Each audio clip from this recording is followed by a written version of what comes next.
Interesting situation. Williams throwing near the poach, but it's Babbitt beating Musaja to the spot, and New York's back in front.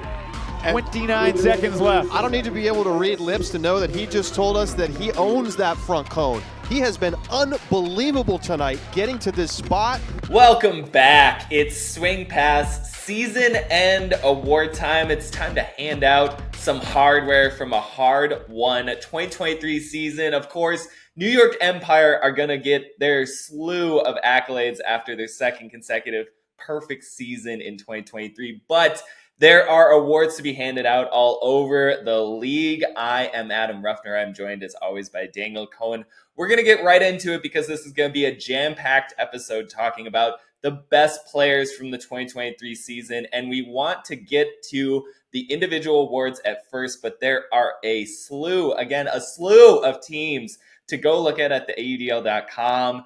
Full of all the information for the first team, second team, third team in the AUDL, the defensive teams, the Rookie of the Year teams, as well as these individual awards, which we will get to, starting with the 2023 League MVP. Who else but the big man himself from New York Empire, Jeff Babbitt. He led the league in goals this year. He also felt like he led the league in emphatic moments. It was a season filled with flexes and ferocious screams from number 87 on the Empire. He just kind of felt like the force churning at the center of all the season's momentum and the Empire's perfect season. Babbitt, of course, not the only member of the Empire to take home individual honors from the 2023 season. Antoine Davis being named the league's top defender, taking home Defensive Player of the Year honors for his stellar play, locking down some of the top options in the entire AUDL, particularly for his white-hot second half of the 2023 season. He gets his first all-defense nod as well. Rookie of the Year award going to who else but the stellar defender out in LA, the Aviators' own Lucas Ambrose has been exploding out of a cannon for that team all season. Really the spark plug at the center of LA's kind of turnaround after they began 2023 1-3. The Aviators, of course, finishing by knocking off Colorado in the first round of the playoffs and then advancing to the franchise's only second West Division championship game appearance. Other individual awards include 2 Salt Lake Shred members who will get some high honors. First, Most Improved award going to Jace Dunabile, the stellar combo receiver thrower for that Shred offense. He finished last season in the bottom half of his own team's offensive rotation in goals scored. He finishes 2023 as the team's leading goal scorer for the number 1 offense in the AUDL. Just a remarkable improvement for Dunabile in 2023. And then, of course, the signal caller, the head honcho for this Shred team all season, head coach Bryce Merrill taking home Coach of the Year honors.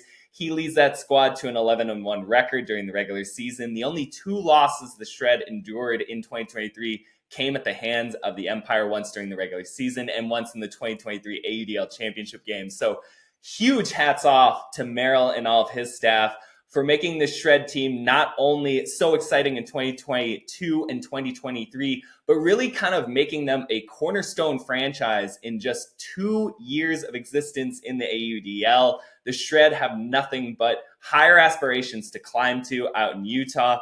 Daniel, this felt like one of the more rigorous and I think challenging ballot processes. We'll get to all the teams in a bit, but even these individual awards, I know you were going back and forth. I felt like I flipped a few times. We end up with Babbitt for MVP, which is who we all had unanimously at the midseason mark. But the final selections were anything from unanimous. Obviously, Babbitt missing some time in the East Division Championship game with those concussive symptoms, keeping on the sideline. And New York playing the best game ever, maybe in their 4 turnover performance against DC. So threw some questions and some quirks into the voting process. Most Improved Player, I think, could have came down to 15 different candidates. Coach of the Year, too. I mean, Merrill wins it very deservingly. Steven Nagy, Charlie Hoppus, and Anthony Nunez also getting honorable mentions. But you can go a few coaches beyond that. We've talked about Tuba Benson Jaja and all the work he's done in Atlanta and improving that team. I think you got to talk about somebody like Drew Shepard in Indianapolis and what they're building with that young roster and kind of the quiet turnover that they've been going through the past couple of seasons. There's just so many deserving candidates. Defensive Player of the Year. We could spend an entire episode there, just you and I. But yeah, I wanted to ask you, where were kind of your hardship points in this whole process? I feel like we got to a very good conclusion with where things are. Again, you can go to the AUDL.com website, check out the full results for all the individual awards as well as the team nominations. But this was arduous, man. Like, this was a toughie.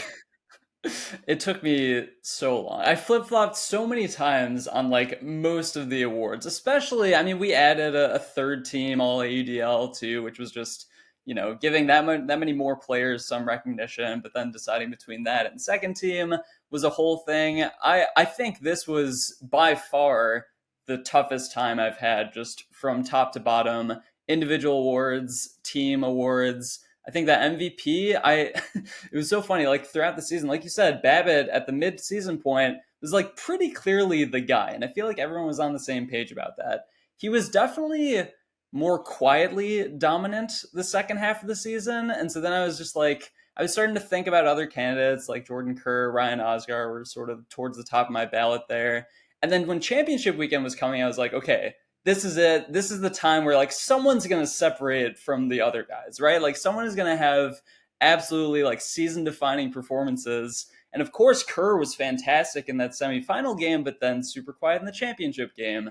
And then Osgar was like his usual good self, but nothing like so flashy. And Babbitt got moved to D-line, and he was like a goal scoring machine on D-line, but didn't really have any huge defensive plays. I think if I got like one or two huge defensive highlights from Babbitt, that would have made him a clear-cut MVP choice, but I didn't really get any of that championship weekend, so I kept waiting for like more and more data points, and I just wasn't getting them. So it made it extremely difficult. So many contenders for really all of the awards this year, and like you said, I am very happy with how everything turned out, despite the struggle of actually picking guys to win. And we'll get to that struggle when we start talking about the teams, because like you say, there was for the first time a third team all AUDL. There's two defensive teams for the first time. We just had one all defense team last year and the year before. There's two rookie teams we continue to add in crop after crop, year after year, of some of the most impressive talents rolled over. There were so many deserving people who got left off those rookie teams, let alone these other teams. I mean, it just feels like there's starting to be this swelling of talent, right? I mean, you look like at teams like Atlanta and the Carolina Flyers, you know, these kind of preeminent teams we think of in our heads. They have maybe 1-2 names on some of these rosters for the all AUDL mentions and honorable mentions. I mean, that feels like in itself a snub, let alone the individual snubs that exist elsewhere in this league. There are whole teams that could kind of claim a little bit more occupancy on some of these lists, I feel like, with how their players perform and their overall records and everything. Philadelphia, another one of those teams, I know they missed the playoffs this year, but again, just loaded with star talent on both lines. It just feels like we're getting to this point where each year going forward, there's going to be harder and harder decisions. It felt like a few years ago, there was a pretty clear consensus about who the top 14, 21 players were in any given season. 2023, not so much. And again, we'll get to more of that later when we talk about the all AUDL teams. But for now, let's kind of try to contextualize the MVP, Babbitt, right? Like 2023, you say in the back half of the season, it felt like he didn't quite have the fire that he did in that first half, right? And I tend to agree with you. You know, we get Week 3, we get that game versus DC. There were some signature performances early on. Like it was incredible to watch him in that DC game in particular. 7 goals, 3 blocks, the defining moment of the entire game in a contest absolutely jam-packed with big moments is Babbitt streaking to that front cone and just erupting.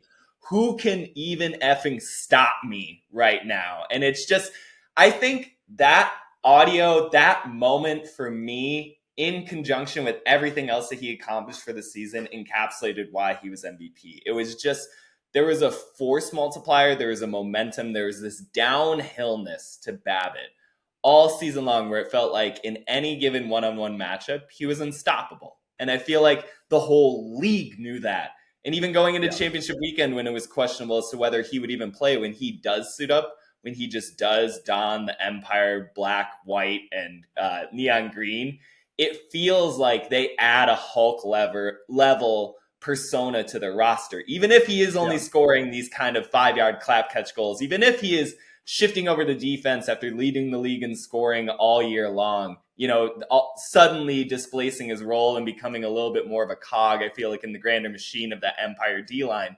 And yet, for all of that, I still feel like his presence, his just that yelling intimidation size factor that he brings to every single point he's on the field for, that encapsulated so much of what the Empire were this season, where they were just head and shoulders better than the rest. And no other player personified that more front to back than Babbitt. In the back half, I think you can make a pretty good case for Antoine being kind of the co-MVP, given how he played. Beignet, too. I mean, his huge performance in that East Division final, his ability to go back and forth, seemingly at will between offense and defense, making it look so easy guarding the number one option on opposing teams and becoming the number one option for his own team. Like, there are a lot of players, as we spent all season talking about with New York, that dude named Ryan Osgar, who you mentioned, he's pretty good, it turns out, at throwing the disc. But at the end of it all, it felt like it was just the Babbitt year. It felt like this was the year that's kind of been approaching for a few now. And another thing that we don't talk enough about Babbitt is that he's quietly struggled with injuries. The past couple of seasons, he's been sidelined. He's been hampered by injuries that kind of occlude his true ceiling. And you could just see it at times. Right. He came back from 2021, I think, with an added level of muscle that was almost unnecessary for Ultimate.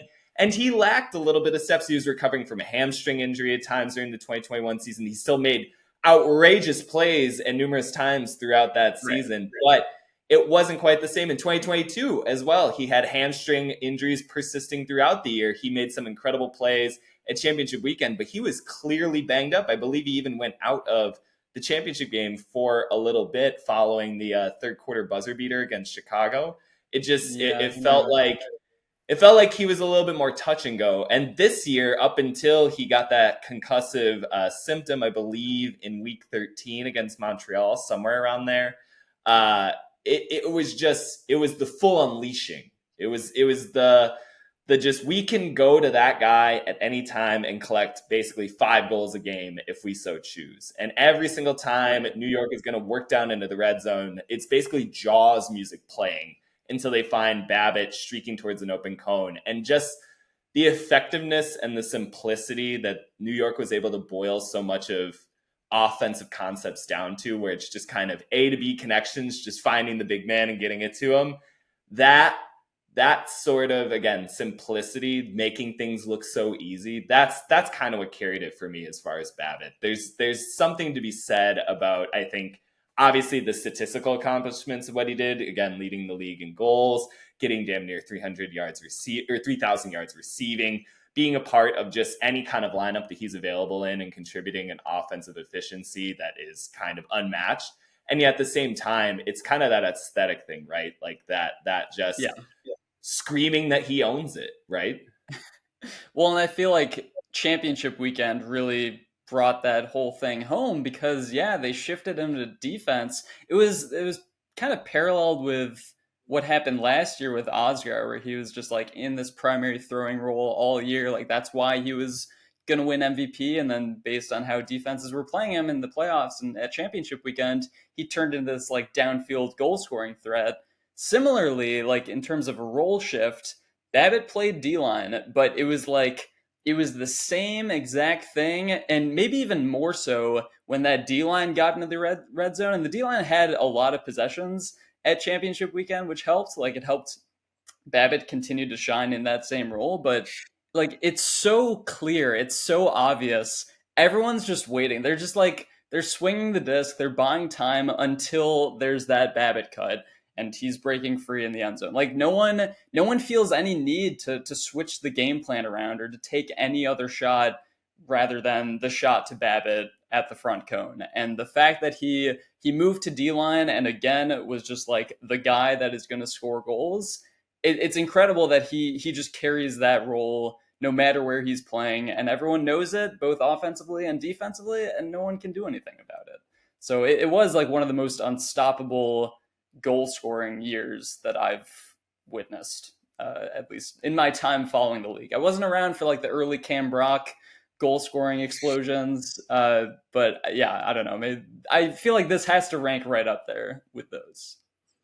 I mean, pre-modern AUDL is kind of like a different sport altogether. So yeah, it's hard to compare on that scale right now, but I do want to pose the question of kind of where does this Babbitt MVP season stack up, right? Like this is the now 4th straight season that a New York Empire player has won. 2019 and 2021 were Ben Yott, 2022 Ryan Osgar, 2023 Jeff Babbitt, 2018 Rowan McDonald, 2017 John Nethercutt, 2016 Dylan Tennell, 15-14 Bo Kittredge, 13-12 Goose Helton.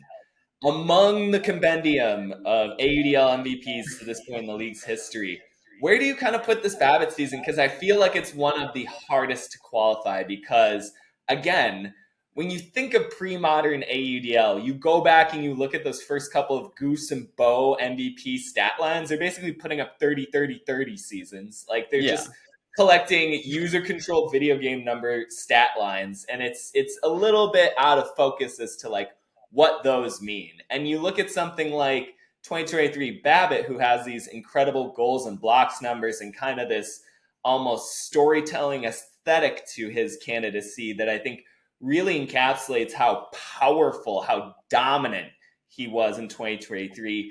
But then you look at something like he has 2 assists and some of the overall yardage numbers and just usage stats pale in comparison to like a 2018 Rowan or even a 2017 Nethercutt, who was almost leading the league in assists through 72 assists that year and was just bombing it from everywhere, you know, peak nut. Where does this Babbitt kind of slot in your head? Because I think I have an answer, but I would love to hear yours first. I mean, it's by far the most unique MVP season we've had, right? Like every single MVP before Babbitt has had some element of being an incredible thrower and being an incredible scorer in general in their ability to both throw and catch goals in the end zone. We've never had it where it was really like the goal scoring and the defense, and maybe you throw in buzzer beater ability in that mix that really led Babbitt to winning this award. But like you said, it's a testament to how dominant he was at those things that he was even in the conversation for MVP, right? Like I still think in Ultimate, throwing is like the most impressive and most difficult skill to like master. So in terms of like, you know, the best MVP seasons, I'm always going to put the throwing seasons up there towards the top. And so I feel like Babbitt is just naturally gonna fall down for me behind seasons that Osgar had and probably that Yod had as well and Rowan too. But at the same time, there's an amount of certainty you get with Babbitt and like mistake-free Ultimate too. Like his completion rate is probably towards the top of any MVP we've ever had. I think Osgar was the previous guy to be the first MVP that had higher than like a 93% completion percentage for the entire season. Babbitt, of course, is up there too. You know, not a thrower, so it means something different. But like that ability he has, and the fact that he never had like a bad game, there was never a solution that any team came up with to stop him. Whereas like the Yacht seasons, he'd have like random like 4 to 5 throwaway games sprinkled in here and there. So it really is like a different, it's hard to really judge Babbitt against these other ones. But to answer your original question, I'm still going to put the throwers pretty much all ahead of Babbitt. I probably put Babbitt ahead of like the old, I don't know, Goose and Kittredge seasons, even though this was just before my time and I wasn't witnessing those live. But yeah, I don't know. Where's your head at?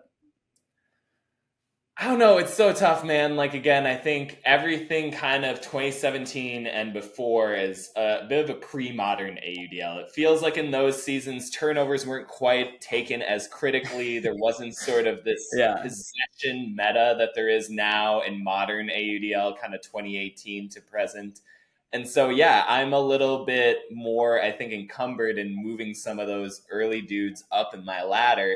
And yet, when we talk about this stuff, about MVP, about who kind of represent the season, so to speak, I do reflect on how dominant Goose was in 2013, how dominant Bo was in 2014 in particular. You know, these are players who manifested on both sides of the disc and could kind of win whatever scenario they were in at a time when the game wasn't connecting passes, wasn't possession. It was winning these kind of hero ball situations. And I think that having a Goose, having a Bo, having even kind of like a Rowan, I mean, I would almost extend it a little bit into 2018. I think in 2018, you saw a changing during the season. But, you know, I think about like the 2018 semifinals between New York and Dallas. It was just like a 32-30 huck fest. And it just felt like turnovers were kind of to be damned as long as both teams were making plays.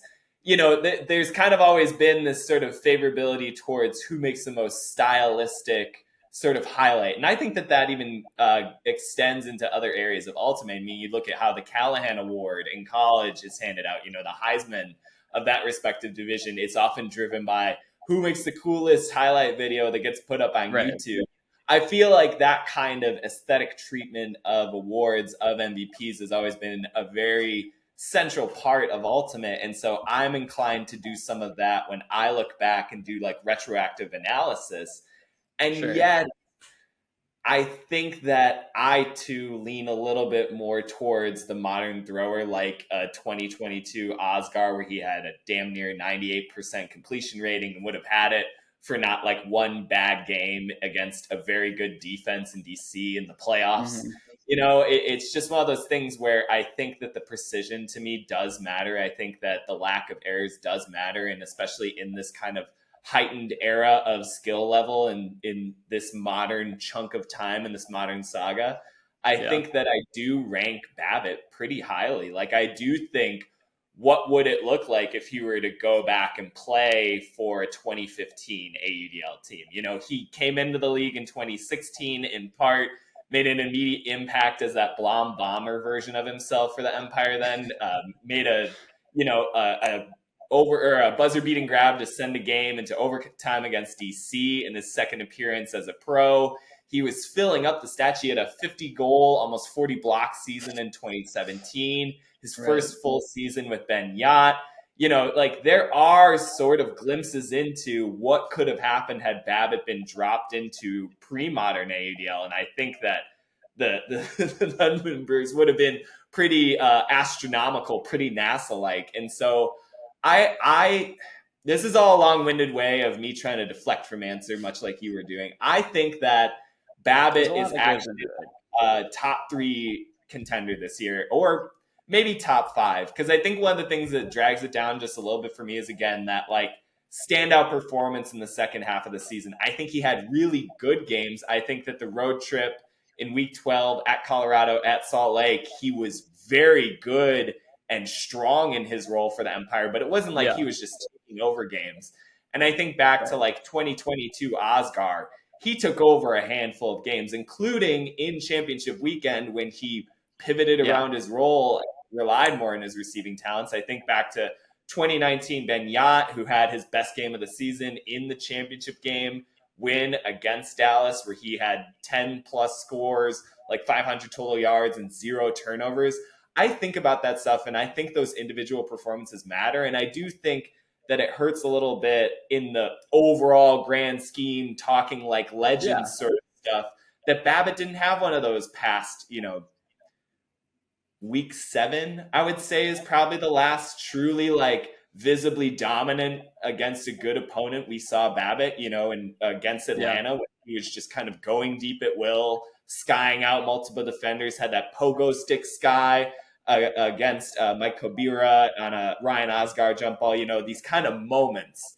And I feel like there was obviously the Babbitt presence in the playoffs and everything, but it didn't quite have that big game thing. And I think the same thing happened to Will Kitchers back in 2015. You know, he was injured towards the back end of that season and couldn't quite get up for championship weekend as much as he wanted to, was hampered by a hamstring, was not playing at his top level. And so I don't know. I think this is all, again, a very long-winded way of saying I think that this season was one of the more impressive because of, like you saying, it being so asymmetrical to the rest, that it didn't have that throwing feature. Yeah. There was this other, though, agreed upon dominance that we haven't seen like this before. We haven't seen a player just be able to go out, be the number one option. The other team knows they're the number one option, and the game is coming down to the crunch time, and there's just absolutely nothing you can do to stop Jeff Babbitt from getting open in the end zone. Yeah, I mean, really, it's when it comes down to it, it's like Babbitt forced all of our hands into giving the MVP to a player that was not known for his throws, like was relatively singularly dimensional. Like that is the reason why he got MVP. And I think that does tell a lot about how impactful the season he had. Yeah, I mean, I think to your point, it's like sometimes we make things so much more complex than they have to be. Like we think of these players having to have so much hybridization. You know, we talk about that all the time. How much versatility can a player have? I think it's why so many people flock to picking Jack Williams as the best player in the world. It's his versatility. It's his balance. But, you know, like a lot of people like to ask, what do you mean by that? And I think we get kind of caught up in the weeds there, and it neglects sometimes just knowing who's powerful, knowing who's dominant, you know, a Babbitt level player, a Ben Yacht level player who can simply just change the context of how the game is played. I mean, you could see that in the week 3 game with Babbitt, where DC was punching really well back and forth with big plays in the open field in the second half of that game. The Christian Boxley Sky, the Thomas Edmonds play, like these were big momentum fueling plays at the end of the game that got the DC crowd behind it. And yet New York just kept grinding it down into scoring position and then just rewarding Babbitt. It was just Babbitt time, just collecting checks and cashing them in at the bank. Like, I don't know, that like simplicity again, it's this like, it's so interesting. Because I agree with you. I think that throwing is the most important component of this sport, and yet he was simply so dominant, such a like hammer. Well, and it's that fact that made it such a tough decision, because it was like going away from my instincts of giving it to, you know, a more versatile offensive player, right? But then you just think to yourself, like, who is the most dominant force in the league this year? And it was probably Babbitt. So yeah, I think leaving things as simple as that makes a lot of sense sometimes. Well, speaking of things being simple, let's move to one of the more complex subjects, which is defense. And you and I have kind of individually been going over it, and there was a fair amount of discrepancy in the ballots between who should be the top defender. Antoine Davis, I think, very deservedly coming away with it, but there were some great other candidates, including the 2 first runner-ups in Lucas Ambrose and John Randolph, both having fantastic defensive seasons. There was just a litany of great defensive performances individually throughout the AUDL in 2023. It felt like a new era of defense starting to begin with all the new pulling rules and just the general, I think, sort of response to what we've been describing as that possession-based meta that's been infecting the sport, where now defenses are having a few years to get used to that kind of change of play and are developing strategies to sort of constrict the backfield, or I think gum up more lane spots earlier in drives. It really feels like there's a little bit more purchase in how defenses can leverage themselves against offensive units. And so talking about the best individual defender, we don't have much in the way of stats at all. We have blocks. We have the ability to go in and kind of analyze who they might have been guarding in sort of an individual matchup sense. If you go back and look at some of the tape and compare it with some of the output data that an offensive player might have in a particular matchup, but it's a lot of alchemy and witchcraft, kind of trying to determine who is actually playing good defense. And while, again, I absolutely think that the top 3 defenders and the overall all defense team lists are well constructed, I can't help but notice that a lot of it is predicated on overall block numbers. And I just kind of wanted to get into a little bit of a topic discussion with you on how exactly do we analyze defense right now, right? And we've talked about this extensively, particularly as it relates to Defensive Player of the Year, which is a little bit more all-encompassing than just direct coverage. 2021, the first year that this award came into existence, AJ Merriman won it, and it was both for his coverage play, but it was also for his ability to activate so much of that counterattack for the Breeze D-line. And I think similarly held true in 2022 with Cody Spicer and his ability to not only play lockdown coverage defense in one-on-one matchups, but also become this very activated attacker whenever they would get a turnover, and he could move into space both as a thrower, as a receiver, firing up, clanging the disc off of his head when he gets a score.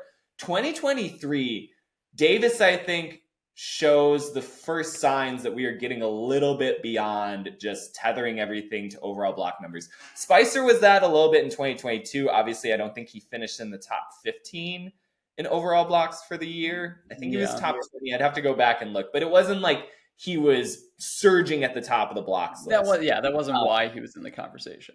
Right. Similarly with Antoine this year, he's among the league leaders, but it's not like he's in the same realm as Ambrose or Burnett or even, some of these rookie defenders. Wettengale had a fantastic year for Indianapolis. But given the games, given that everyone's watching these things, I think there was no question in anyone's head by the end of the season who you would want in a potential matchup to shut down the opposing team's best player. And that was Antoine freaking Davis. He was just unbelievable in the back half. And you talk kind of in converse with Babbitt, who had good games down the stretch of the season. Antoine had a series of great to freaking fantastic games to close out 2023. I mean, both games in championship weekend, he takes on Henke one game in the semifinal, and then the next day takes on Jordan Kerr, arguably the two hottest scorers in the league heading into that event, and completely wipes them off of the map. In the East Division final, Christian Boxley was effective at times, but he certainly wasn't the player that we'd seen throughout 2023, and that was in large part because Davis was assigned to him at times in that game as well. You go back to the Week 12 matchups where he took out Kerr again in Salt Lake, and then the night prior in Colorado, he was given the business, downfield definer, Frood, you name it. Antoine was in the area. It felt like we kind of turned a corner a bit in how we talk about these players and how we actually look at what they're doing on the field as defenders. Yeah, no, definitely.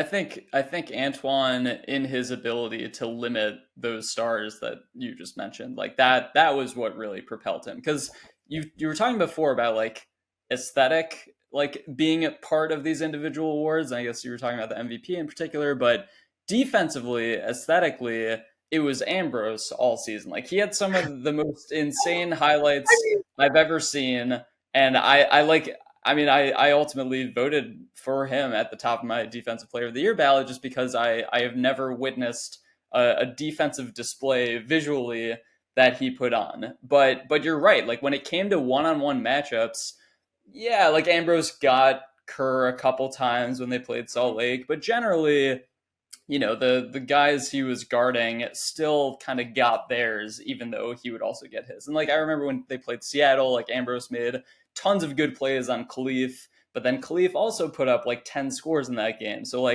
the ability Antoine showed to really take a guy completely out of the game. And I think that's what we saw a lot with Spicer the year before as well. I agree with you. I think we've kind of evolved our expectations and kind of our definition of what it means to be a top level defender. But I do want to bring up the offensive ability. Obviously, Antoine has plenty of offensive ability. He's been a fantastic O-line player for most of his career, but he wasn't really needed in that role this year with New York. He didn't really shine on the counterattack as much as he did last year. So yeah, I'm still internally, I'm still trying to weight the importance of ability after the turnover. And if we do group that in with top defender discussions and it deserves some weight. I'm still just kind of debating internally how much to give that. Because if you compare him to Ambrose there, I do think Ambrose was a little bit more important to LA's counterattack, like capping drives and kind of being that goal scoring presence. Whereas Antoine, and part of it is just the wealth of options that New York D-line has to finish points, especially when Babbitt switches over. But go ahead. I'm curious to get your thoughts on that. Oh, I was just to add to your point, his own teammate, John Randolph, I feel like is the greater example of two-way instrument that really just is the emblem of what the entire D-line represents, and particularly for New York, setting the break rate record in 2023. It's kind of hard to exceed JR at certain points because not only is he guarding handler matchups, he's going downfield, getting pursuit blocks, getting help blocks downfield in deep space. And then he's their number one thrower a lot of times in the counterattack, and also at times spelling over in select instances on offensive possessions to convert breaks as both a thrower and receiver. He's a Callahan Award winner. There is no question as to the resume that John Randolph has. And yet, at times, I think people really forget about the kind of force that he brings to this Empire counter. And it starts with the fact that he makes a player like Antoine almost a little irrelevant sometimes in these transition looks because he can just run it himself. And he's got such a good, I think, feel for what situations call for what. That's Randolph, where at times he'll do his small ball dominator stuff where he just absolutely invades spaces almost on an atomic level and just destroys people footstep by footstep. But he's also now a little bit more, I think, green-lighted in how he approaches hucking in transition, taking a few more downfield looks, stretching and kind of putting his foot on the proverbial throat of an opponent when they have the opportunity to quick strike out of a turnover. I think he's got a terrific sense for that. And it's just, again, to your point, that overall balance, like where does that leave it? Like not only are they able to get a turnover, but are they able to capitalize it? Because I think more and more you're seeing that kind of identity shift a little bit too, where there are these teams who can generate a lot of blocks, but maybe they don't always know what to do with them on the turn. I mean, Minnesota, for example, struggled with that for years. You go back and you look, the Windshield led the league in blocks any number of times, and yet their defensive conversion efficiency was not great. And so it's hard to analyze some of their defenders in an overall sense of what they're providing if they get a block and immediately make a mistake in transition with a turnover. Whereas I think with the Empire, in particular with JR, what they do so well is convert those chances into high efficiency break conversions. And I think you see it in a lot of the playoff teams too, where there's just a more well-rounded approach, again, as we're in this possession meta narrative of you really need to value all these opportunities. You can't just be leaving turnovers on the table. You can't just be leaving break chances on the table. And I think an operator like Randolph really epitomizes that. You know, not only can he provide coverage, he's going to be like an all AUDL level player for you in the transition game. Yeah, no, I totally agree. You could maybe argue that Randolph as a whole on that D-line was the most versatile defender they had, or had the best season in terms of versatility, in terms of how he contributed on that D-line. But yeah, we give the Defensive Player of the Year award to Antoine. And maybe that's also because it's kind of like a Babbitt situation that we haven't had a Defensive Player of the Year winner that really was like just lockdown defender. And like I think it just got to the point where because of the big games against Henke and against Kerr at championship weekend, it's like, okay, you are just someone who can take away star players. Like he made it similar to how Babbitt made it, so we can't ignore that fact. And he kind of like willed himself in the second half of the year to win this award. So it makes sense, but it still just kind of creates this bigger conversation about what it means to be a top defensive player. How much offense does that or should that include? And I'm sure we're going to be continuing to figure these things out as the years go on as well. We just need like a heat map or a shot chart or something. That's what I really want to start to get into. It's like what happens when you throw to this defender in like this quadrant of the field. I mean, I could multiple pages of defensive stats and metrics and analytics I would love to be able to look at, but seems like we're one day. than that. I know. Yeah. I know. We'll get there. We'll get there, buddy. We'll get there. I know we will. Speaking of getting there, we've got so much else to talk about. So let's shift a little bit away from individual awards and start talking about some of these teams. And I'm just going to go through and bang out the first teams for the All AUDL, All Defense, and All Rookie real quick, but we'll be able to get into some of the other teams, the second and third teams in the All AUDL Rookie and Defense as we kind of talk about more of these players. But if you're listening, you're going to want to go to the AUDL.com and again, check out the full list of honors from the season end award ballots. But getting into it, the All AUDL first team going in alphabetical order, starting with who else but the 2023 MVP, Jeff Babbitt, followed by Brett Halsmeyer, Ben Yacht, Pavel Giannis, Jordan Kerr, Sean McDougall, and Ryan Osgar.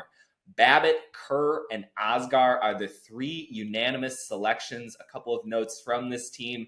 Ben Yacht becoming a first-team All-AUDL member for the fifth straight season. That is a league record. No one else has really even come close to that kind of consistency on first-team ballots, although there is one other player who has a 6-year All-AUDL overall mark in Pavel Giannis. He's made 2 second-team All-AUDLs in that stretch, but he gets back on the first team with his first season in LA alongside of his teammate Sean McDougall. In the all-defensive category, again, starting alphabetically, Lucas Ambrose, Justin Burnett, Antoine Davis, Ben Yacht, John Randolph, Cody Spicer, and Joey Wiley. Ambrose, Burnett, Davis, and Randolph claiming unanimous selections for that all-defense first team. Yacht, I believe, becoming the first player ever to make an all-AUDL first team as an offensive player, as well as an all-defensive team first team. So hats off to Yacht. Just another star bullet point on his legendary career resume. First 300 assists, first 300 goal player in AUDL history, registered in 2023. The 5 times first team All-AUDL. 2-time straight champion, 3-time overall, 2-time reigning MVP. Again, we talked about this earlier. The GOAT resume for Yacht is starting to become almost undeniable in the way that a lot of these New York accolades are. Continuing to move on, though, let's get to all rookie first team. Again, alphabetically starting with Lucas Ambrose, followed by Sam Berglund, Simon Carapella, Walker Frankenberg, Liam Haberfield, William Wettengale, and McKay Jorgensen. Ambrose, Berglund, and Frankenberg taking home unanimous selections from the all-rookie team. Daniel, is there any place in particular you want to start with other than kind of just the trepidation of these teams, or should we just get right into surprises / snubs? Yeah, I mean, we can start with the all AUDL teams, I suppose. I mean, there were a lot of snubs at all the levels, because like I said before, this was by far the hardest time I've had creating these teams. I feel like the teams are always like, I don't know, I always want certain guys to be on, but then I just keep digging a little deeper into the stats or into their highlights or how good they were in big games, and then I keep shifting people around. But one guy in particular that I want to start with when it comes to snubs, and this is we probably could have a whole episode on this conversation alone, is the Matt Smith season that we all just witnessed. This was, I want to get the number right, but I believe it was a 54. Was it a 54-1 score to turnover ratio? Does that sound right? I'm looking it up right now. Technically had 2 turnovers, but one was a drop from somebody else. He had 1 throwaway and 2 incompletions, 0 drops. Yeah. But yeah.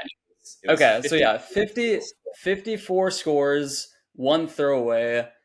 No one's ever come close to that ratio of scores to throwaways. Like, you can look back at like the highest scoring seasons, and the common theme is generally like those are higher touch volumes, or they're guys that like shoot the disc a lot, so they raise that assist total, and that comes with throwaways. But like this has never been done before, and like I said, it wasn't particularly close. I looked through all the history of high scoring seasons. I think someone might have been at like somewhere between like a 20 to 30 score to turnover ratio, but 54 is just otherworldly. And it was so in line with like Atlanta's growth this season. We were talking about we were talking about it a bit before recording, but the way that this Atlanta team has transformed or has evolved from just like the Huck heavy, deep attack focused team that we've seen the past couple of years with Austin Taylor leading that charge to a lot more balanced and well-rounded and able to show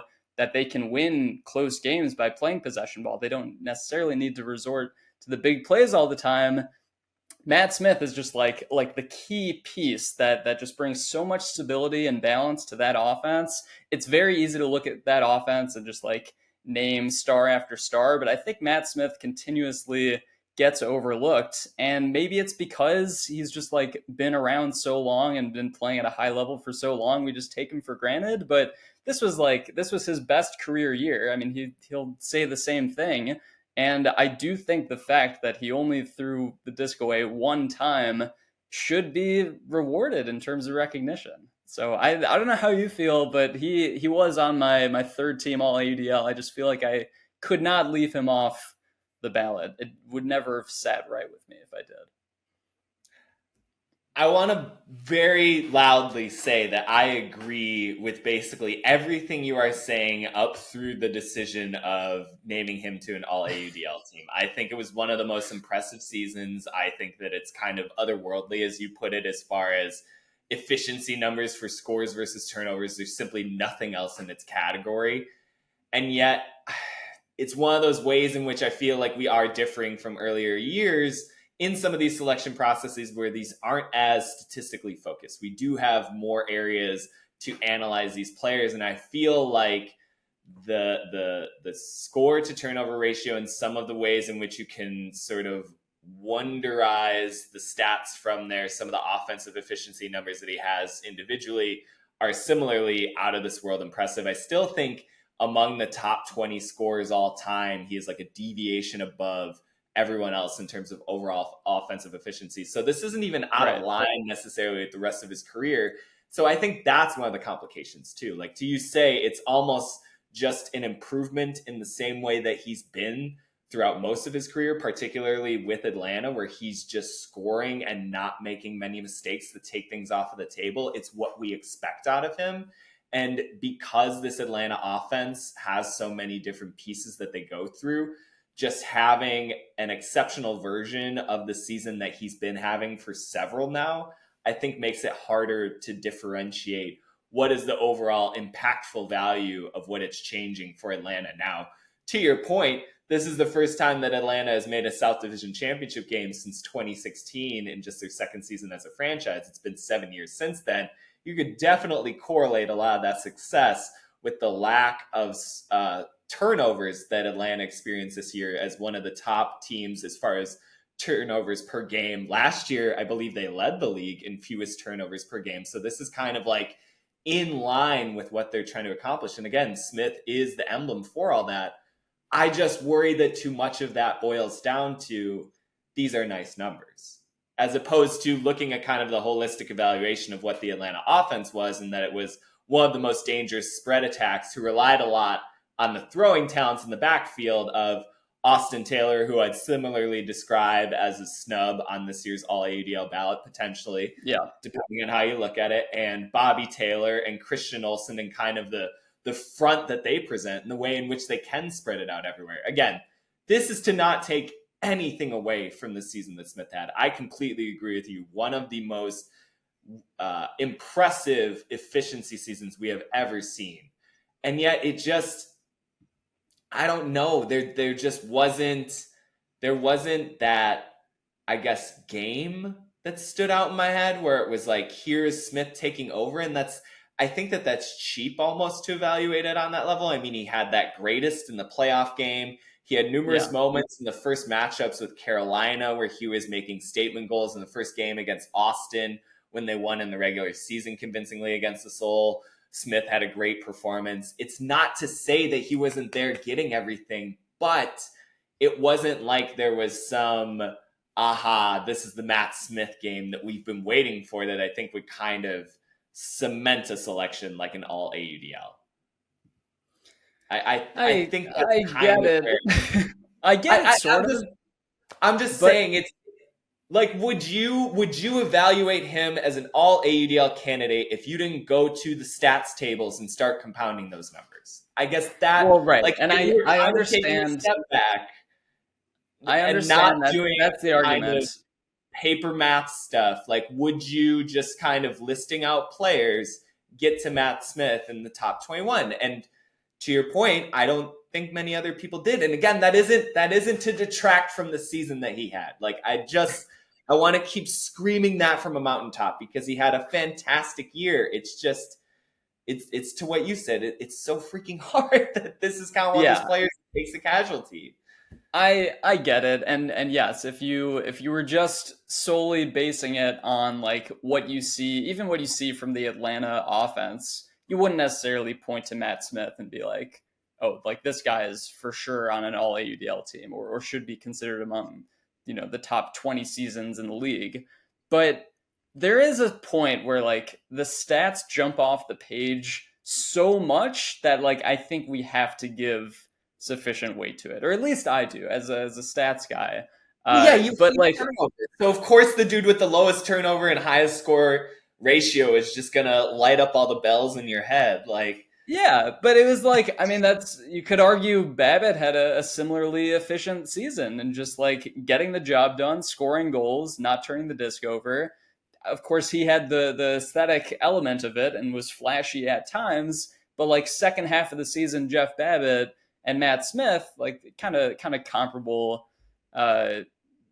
seasons or periods, if you want to call them that. So I just think the stats do, obviously you can't weight all of the choices entirely on stats, but when they're that much of an outlier in terms of league history, to me, like he's the perfect candidate for why we introduced a third team all AUDL, because like I think that season deserves some recognition, and this seemed like the way to do it. Yeah, but now you're talking about crowning or honoring people based off of almost solely stats, and if we start to plow back and kind of solely stats, I know turnovers. Turnovers directly correlate with winning. Like that is the Solomon Rushmeyer Bailey and Makucho Hannes have personal like listed spots on all of these teams every year, because if we're just gonna boil it down to that, then those two deserve to be on every all AUDL team. Andrew Roy too. I would say the scoring numbers aren't there for those other guys. Like this was incredibly rare to have a 50+ score season with that few turnovers. Usually they kind of correlate with each other, right? Like if you have a super low turnover player, it means they're not being that aggressive. They're not really scoring that much, but that was not at all the case with Matt Smith. It's not that scores aren't important. I just feel like at times we might overvalue that particular discrete number when it's the result of kind of a team efficiency. Again, it's scores, assists, goals, like all of those, even blocks kind of are to me the RBIs of our sport. They're nice.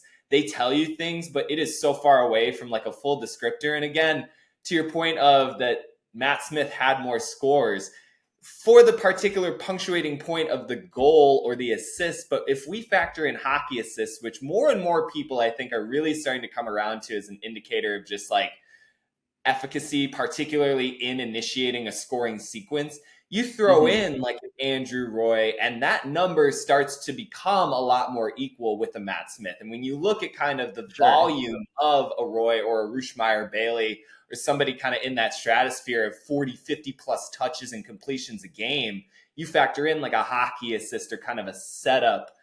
I don't know. And then the other thing that I think of too is that now with so much of pulling becoming a strategic weapon in this league, how much more valuable is it those throwers who pick up the first disc out of some of these trap rolling line, backline pulls that are being initiated against offenses? How much more of a worth is it for like an Andrew Roy to be completing passes off of the back line?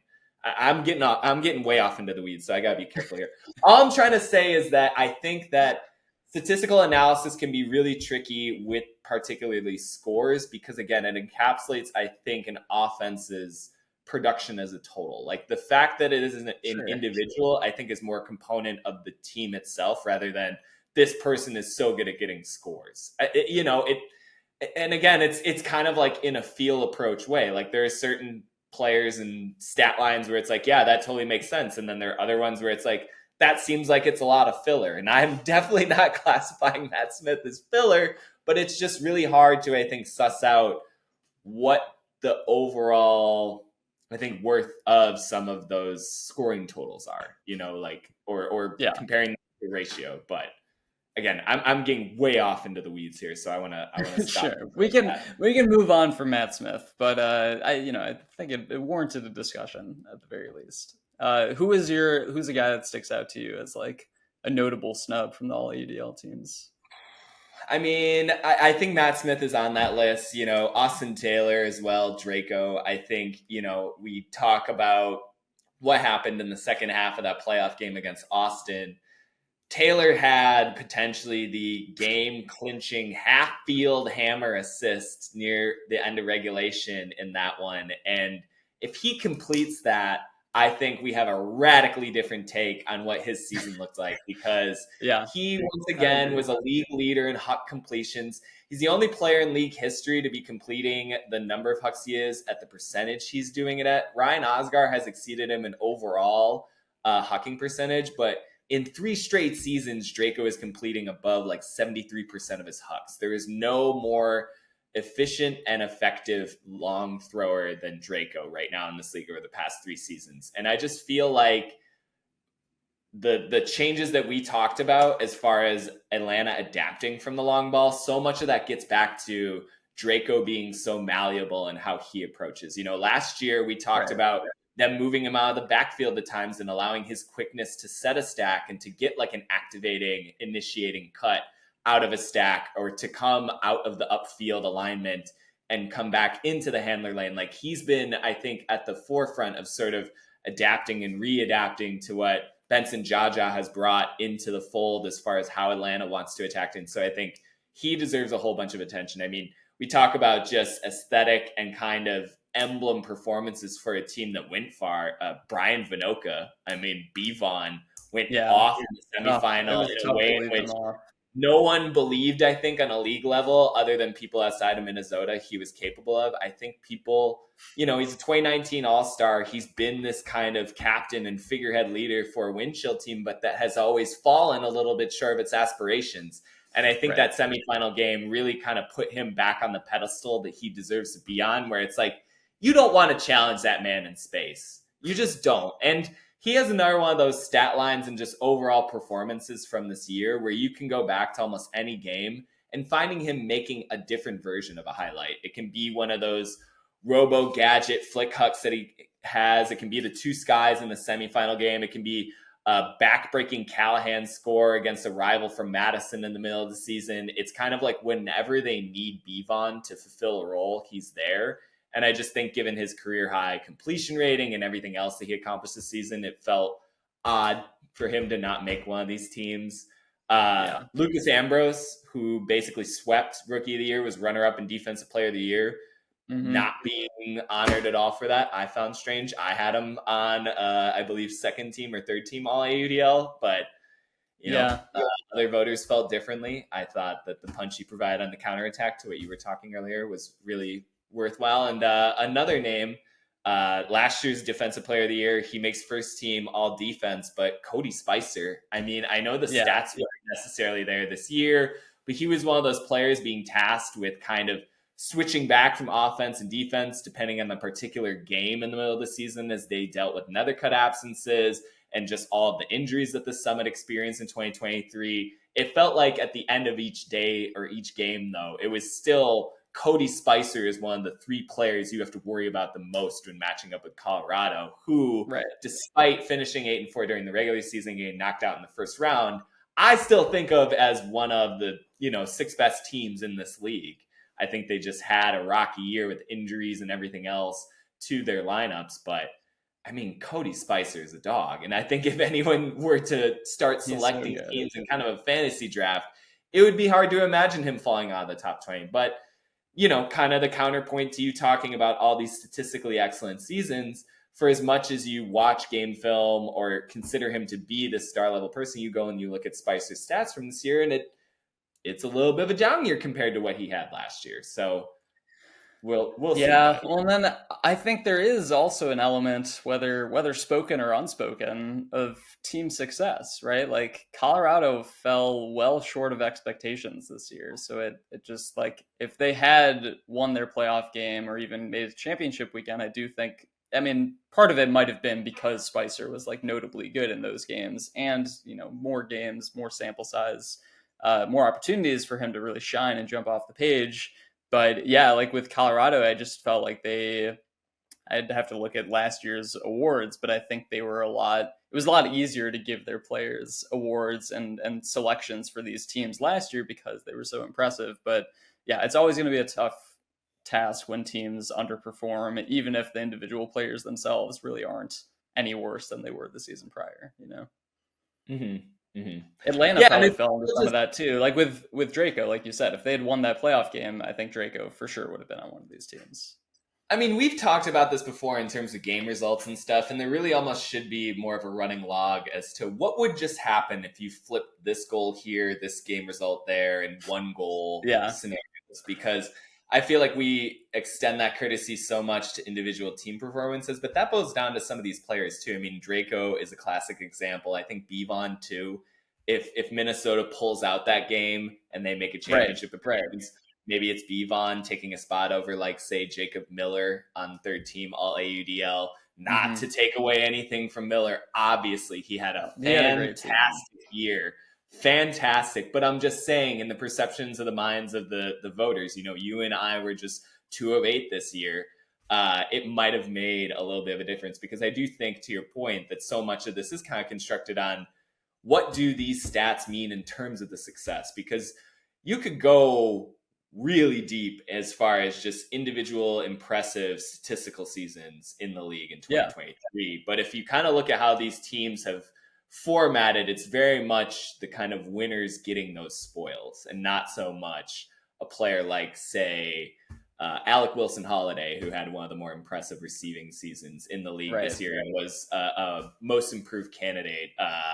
Who else? Duncan Fitzgerald, too. You know, I think that's another candidate. You go back and you match up some of his stats, his just raw volume totals, and compare it to, say, somebody from 2016. He would come out super favorably. You know, he had 70 plus total scores, 500 odd completions, you know, was a key piece of a semifinalist. Like, but it skews out, I think, a little bit differently nowadays, depending on kind of how your team finishes and what those efficiency numbers look like. Right. Here's kind of a broad question about these all AUDL teams. Do you feel like the way the league is going and the way our sport is going into more generally possession ball type approaches to offense, like, is it because it's harder to stand out as individuals, where, like, there's just less clear-cut stars on all these teams that are making these final end of year selections so difficult? Or do you think it's something else? Do you think it's like kind of a rising of talent and a rising of stars, or maybe just us needing to redefine, like, what a star is in our league? Does that make sense? Yeah. I think it's both and. Like, I think there's obviously the overall skill development. We are still a sport that is so much in the nascent stages of its development, as we keep talking about with these various rookie classes over the last several years. You just see a visible improvement from the newer players coming in and their ability to step into major roles. I mean, you talk about Lucas Ambrose being a major cog in a playoffs team's push towards the West Division finale. You talk about Walker Frankenberg. He was fantastic all year leading that Spiders attack and was crucial to them in the clutch numerous times in his first season as a pro. And so I think there is an overall raising of just ability. And with that, I think you see more spread tactics and more versatility in how you employ stars. You see more, as we're seeing, kind of two-way play. Maybe having somebody on offense for a particular matchup in a given game and then switching them over depending on the favorabilities of the factors you see, and then potentially shutting someone down.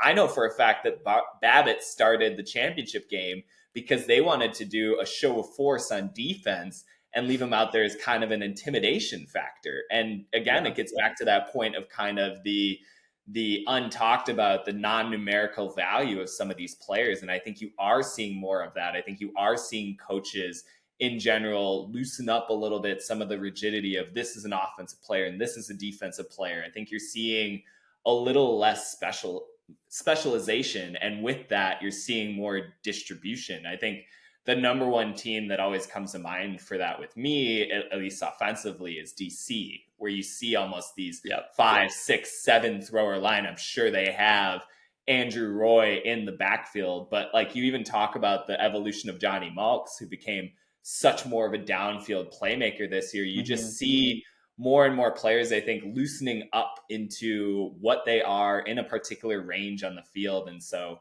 I think as you see players become more comfortable in various spaces on the field, you will see more versatility and less of a reliance, like you're saying, on stars, on kind of this individual who we go to, who we know is going to score. That's kind of like from the heyday of my college experience in the mid-aughts, like that. I grew up on kind of the Bo Kittredge hero ball, where a lot of these teams were sort of fundamentally constructed on 2 throwers and 2 to 3 downfield options, and then players who understand it and complemented that action really well. That game is dying. And I think, thankfully, I think there's components of it, but there's way more I think attackers you have to be aware of in any given position on the field than there ever were before. And I think you're even seeing that with New York's offense. They continue to expand roles a little bit in every dimension. You see more Elliott Chartok going downfield. You see John Lithia becoming more of a thrower. You see that, this nebulous term that we keep using, this balance that we talk about, where there's sort of an interchangeability of all these parts. I think as you see that, you're going to see, maybe a lessening of the production quality of stars, right? Like I don't sure. And maybe this gets back, and maybe this is a nice way to tie it up with Babbitt, where it's like, there is more to his game than just simply, well, he's got 2 assists and only 60 odd scores. That doesn't even clock in the top, 20 of the entire league. But it's like, it's Babbitt. Wherever you play him, it's gonna be an added bonus to your lineup, no matter what. Like he's an MVP in any role you put him in. Right. I was thinking about New York in general, like, because DC is a classic example of this balanced approach. Carolina was they kind of popularized it before with their 2021 championship, and how it was was it just Laviolette that made an all AUDL team that year, despite having Fairfax and Fisher and Eric Taylor and all of them. Andrews Youngst, rookie of the year, but with New York, like I know we kind of push the narrative that they're like so star driven, but thinking more about it, like it's not that they're so star driven all the time. It's really just like in those clutch late game situations, it's the same stars that are shining over and over again. So maybe there's just going to be more of an emphasis on those late game situations and just like who stands out in those moments, like we were just talking about with Draco. Like if he does complete that throw, maybe it seems silly that would have vaulted him to an all AUDL team. And, that's a weird example because it was a Halsmeyer drop, but whatever, like same idea of like that. Those are the performances that are notably memorable and notably are like that is why your team won that game. It's because that player performed when the team needed them most. And I think we do still get that the most from New York.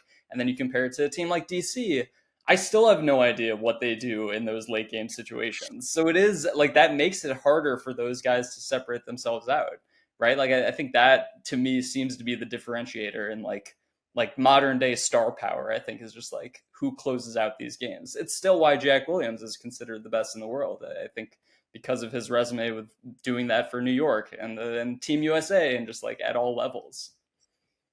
Yeah, I mean, it's a great point. I think that it's kind of finding the greatest utility for those stars, not necessarily the overall production. I feel like that overall production component. And again, it gets back into kind of pre-modern AUDL where it was sort of this just raw numbers game. You just wanted somebody who got stats. Yeah, who got 30 seasons. Yeah, and just like you can play them anywhere and they're going to get you blocks and they can fill up the volume numbers and all this stuff. Like I feel like so much of that is lessening. There's so much less of an importance on that, and it gets back to more of these team metrics and who can kind of advance them the most. Who can be that kind of fulcrum piece that isn't turning it over. And then this is now a huge can of worms for opening up to your Matt Smith pick for all AUDL. I feel like it supports that. Yeah, I mean, it'll be interesting to watch evolve. And I love that you bring up Carolina as an offensive concept and kind of their spread attack, because Bryce, Merrill, and Salt Lake have referenced numerous times this year that has been their template for their development as the number one most efficient offense in the league, that they use that kind of interchangeability. And to your exact point, that is what made them so much more successful last year, even though they were the second runner-up in the West in 2022. They got away from the sort of heliocentrism of everything needs to run through Jordan Kerr to Jordan Kerr is obviously our still best player, and yet we're going to balance him out with 6 other players who can score kind of at will. And you see these phenomenal seasons from Jacob Miller, from Sean Knoll, from the entire offense, right? Dunabile, McKay Jorgensen, I know him, Luke Jorgensen, just keep naming Jorgensens and throw like a couple names. It's all of the Jorgensens. It's just Jorgensen's all the way down. There was that one great shred reel midway through the season where they just had the entire locker room put on Jorgensen jerseys and then walk out together. I do remember that. Yeah. Deserves like Lindley and LaRue and a couple other those dudes just walking out in Jorgensen jerseys. They should just do Jorgensen night as like fan promotion. Everyone gotta just lean into wears a Jorgensen. Yeah. No, but getting back to point, I think that you are seeing so much more of kind of that visible adaptation, that a visible adoption of exactly what you're saying, that you spread more, you distribute more, and you get more of these results. It is so much going away from who is this clear star, who is your clear leader of a team. Like you say, it's a narrative we like to talk about. I don't know if I'll say push. I'm not pushing anything. Push makes it sound like we're like the puppeteers, like pushing. No, I just mean like we talk about it. Microphone. I'm in my mid-30s and have a podcast, bro. I can't push anything. We're not pushing. We're merely bringing to light certain ideas. I am discussing. All I can do is discuss. Discussing. It's a better word. Yes. But yeah, no, I think the star debate and what like a modern star is compared to the early years stars is going to be just like constantly evolving. And I'm excited to see how it continues to change, because it's like we can't look at DC and be like, they have no stars. Like, it's just not true, but they don't have what New York has. Like, I think we can say that. Yeah. Well, they have a lot. They have a lot. They do have a lot. Second team, and they have a whole list of, I feel like, snubs too. We didn't mention them, but Tyler Monroe had a fantastic year. Thomas Edmond. That's the problem with them. Yeah, they're all snubs. Shuffle, man. That's another one. Like, he played both ways.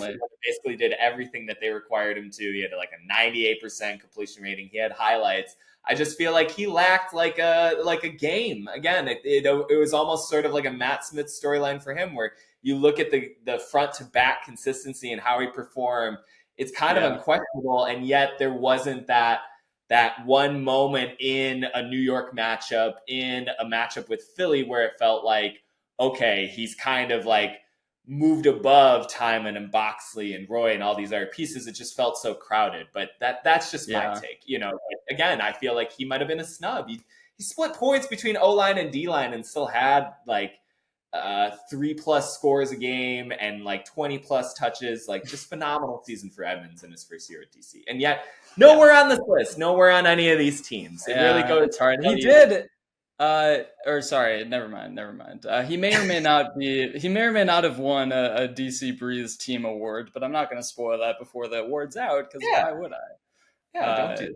But I have a feeling he might get some recognition this offseason. We'll leave it at that. A strong premonition, perhaps. Yeah, something tells me.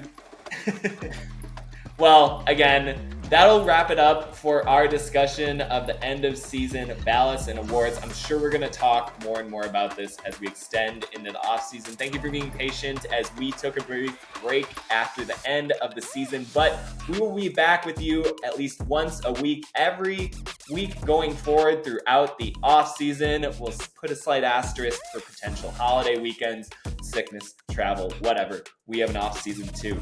But We will be back here on Swing Pass with you to discuss news and notes and other things from around the AUDL as we work towards 2024. And I'm sure we'll have some predictions for end of season ballots for that season as well in the coming weeks.